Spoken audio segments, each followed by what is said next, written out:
Alors, frères et sœurs, comme je me suis dit que vous allez vous douter que je vais vous parler de l'encouragement à payer vos impôts, et que c'était déjà une évidence pour vous, je vais parler d'autre chose. Cette homilie-là, vous l'avez déjà dans votre cœur.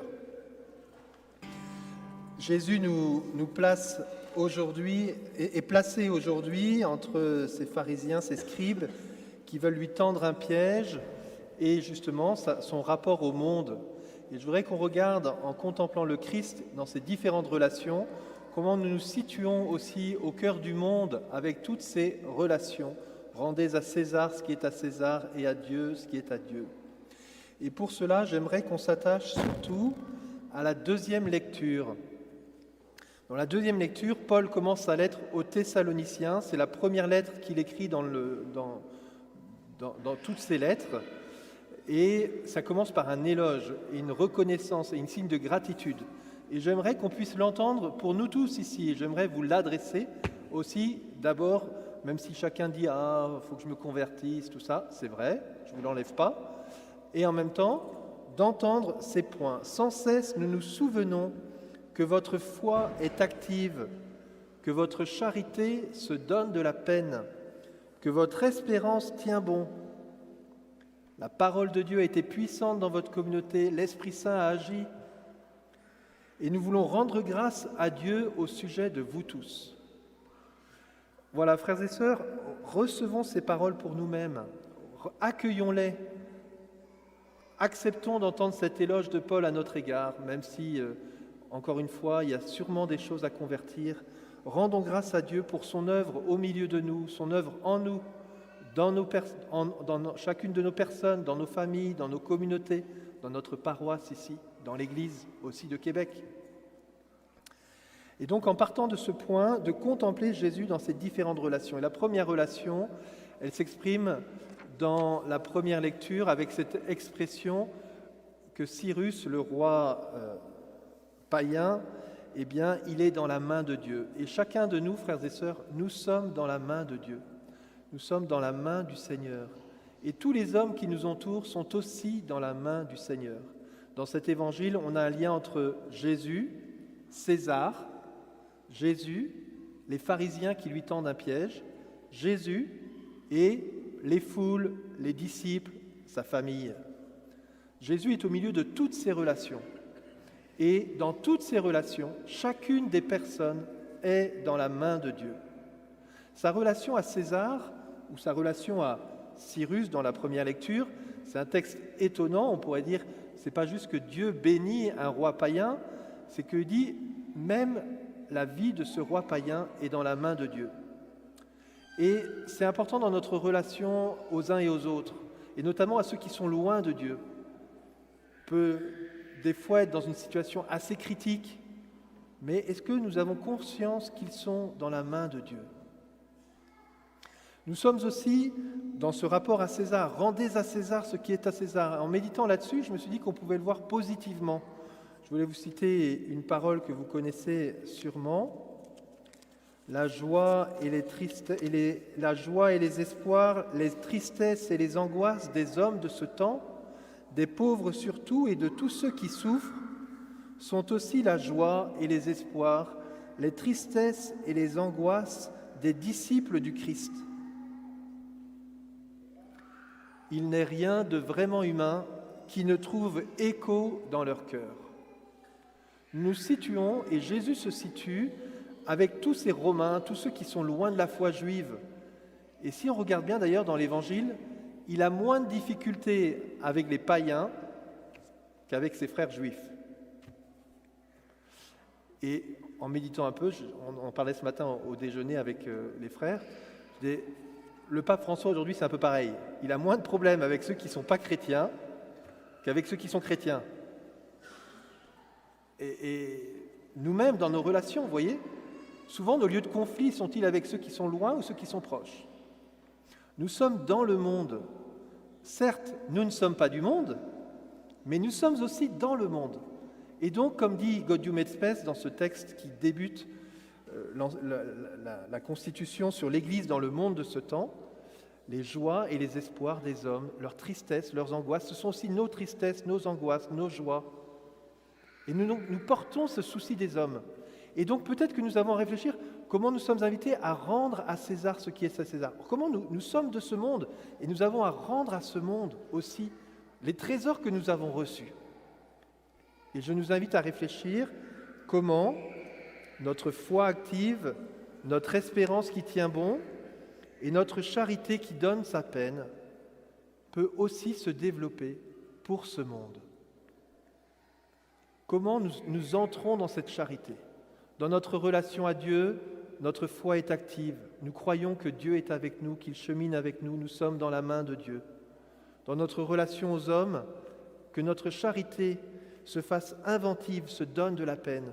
Comment nous pouvons transmettre cela? Et là, un point précis, aujourd'hui, on essaie de nous enfermer en disant « la foi, c'est du domaine du privé ». Mais si tout homme est dans la main de Dieu, est-ce que nous devons nous enfermer dans ce regard ou au contraire, nous devons oser une parole, oser un témoignage sur Dieu parce que mon frère Cyrus ou César, qui était Tibère à l'époque, qui n'était pas César, et ces Romains qui nous entourent, comme le Christ qui a une charité pour eux, qui va aller manger avec les païens, qui va aller guérir le fils du centurion, nous avons une sollicitude pour chaque homme. Parce que si Dieu nous a fait la grâce de le rencontrer, nous désirons ardemment qu'il puisse rencontrer chacun de ces hommes.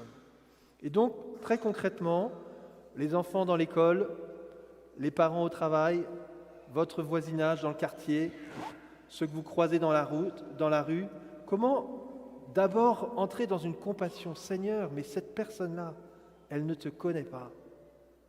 Et je désire qu'elle puisse te connaître. Et Seigneur, j'ai compassion pour elle. Parce que tu me donnes tellement de grâces, si tu pouvais leur donner ces grâces-là. Et puis ceux qui veulent, vous pouvez aller un peu plus loin. Si tu veux te servir de moi, Seigneur, pour aller rejoindre ces personnes, je suis d'accord. Mais commencez déjà par le début. Demandons cette grâce de la compassion pour chacune de ces brebis que Dieu nous donne, qu'il met autour de nous. Parce que leur joie et leur peine, leur tristesse et leurs angoisses sont aussi les nôtres. On sait ce qu'ils vivent. Nous-mêmes, on le vit. Et on le vit aussi dans nos combats. On n'a pas les combats différents des hommes. Ce n'est pas parce qu'on est devenu chrétien que tout d'un coup, il n'y a plus du tout de combat du monde. On a les mêmes combats dans nos familles. On a les mêmes combats, des fois dans la justice, dans le travail, dans la non-critique. On a tous ces combats, nous aussi. Et on voit comment le Christ nous aide. Donc rendons à César, frères et sœurs, ce qui est à César. Travaillons ce point de rapport au monde en essayant de transmettre cette foi, cette espérance, cette charité qui habite notre cœur. Dans l'Évangile, Jésus se retrouve avec un autre public, des pharisiens qui lui tendent un piège. Et c'est mielleux au début. Quand ça arrive comme ça, on n'aime pas beaucoup. Maître, nous le savons, tu es toujours vrai. Tu enseignes le chemin de Dieu en vérité. Tu te laisses influencer par personne. Ce n'est pas selon l'apparence que tu considères les gens. Ces paroles sont vraies et d'ailleurs, on pourrait les prendre pour nous-mêmes. Seigneur, je ne juge pas les personnes sur l'apparence. Moi non plus, comme toi, je ne veux pas juger sur l'apparence. Mais vous voyez, c'est comme quelqu'un qui prépare un arc, qui le tire, qui prépare sa flèche, là, il tend bien la corde, là, prêt à lâcher le piège. L'enjeu de ces personnes, c'est de tendre un piège à Jésus. Parce que Jésus ne peut pas s'affirmer à la fois pour César, en disant que s'il s'affirme pour César, alors le peuple juif va dire « mais tu n'es pas le Messie attendu, tu dois t'opposer à César ». Et en même temps, s'il dit « on ne paye pas l'impôt à César », il y a un piège parce que les Romains tout de suite vont venir l'arrêter. On est au temple, on est 2 jours avant la Passion, et Jésus est vraiment au milieu de ce stratagème, j'ai envie de dire, diabolique. Diabolique dans le sens de la séparation, de la division. Et Jésus ne veut pas rentrer dans ce piège et trouve une formule incroyable, pleine d'esprit pour pouvoir y échapper. On me dirait, il est Dieu, c'est plus facile pour lui de répondre justement aux attaques de ceux qui l'entourent. Mais pour ceux qui nous tentent des pièges dans notre vie, comment nous pouvons réfléchir aussi, comment ma foi va être active, comment ma charité va se faire inventive, comment mon espérance va tenir bon. Et si on peut travailler nos relations dans notre foi à Dieu, notre rapport au monde, dans la charité, comment notre espérance est peut-être là davantage en action? Au milieu de tous ces opposants, eh bien Seigneur, je veux tenir bon dans l'espérance. Je veux te demander ta grâce pour avancer. Le Christ va bousculer ces pharisiens, il va les aider à avancer petit à petit. Il ne va pas toujours leur répondre, mais il va les aider et certains vont pouvoir vivre cette conversion, et peut-être particulièrement lorsqu'ils arriveront au pied de la croix. Donc frères et sœurs, aujourd'hui simplement, eh bien, revisitons nos relations. Rendons grâce à Dieu pour tous les bienfaits qu'il nous donne et rendons à Dieu ce qui est à Dieu. Tout le psaume est une grande louange à Dieu. Dieu nous a donné la vie, rendons-lui la vie. Rendons-lui nos existences, rendons-lui nos familles, tel Abraham, remettons-lui nos enfants, nos situations, tout ce qu'il nous a donné. Mais aussi, rendons à ce monde ce qu'il est, ce qu'on lui doit. Ce monde nous a formés et nous avons un trésor à redonner au monde. Et n'hésitons pas à le rendre au monde. Ne rentrons pas dans un ghetto où nous nous replions sur nous-mêmes. Nous avons des trésors à transmettre. Et enfin, donnons aussi, non seulement aux foules, aux disciples, à tous ceux qui nous entourent, mais aussi à nos ennemis, à ceux qui nous tendent au piège. Remettons-les d'abord dans la prière et demandons la grâce au Christ de pouvoir aller jusqu'à leur donner notre espérance. Amen.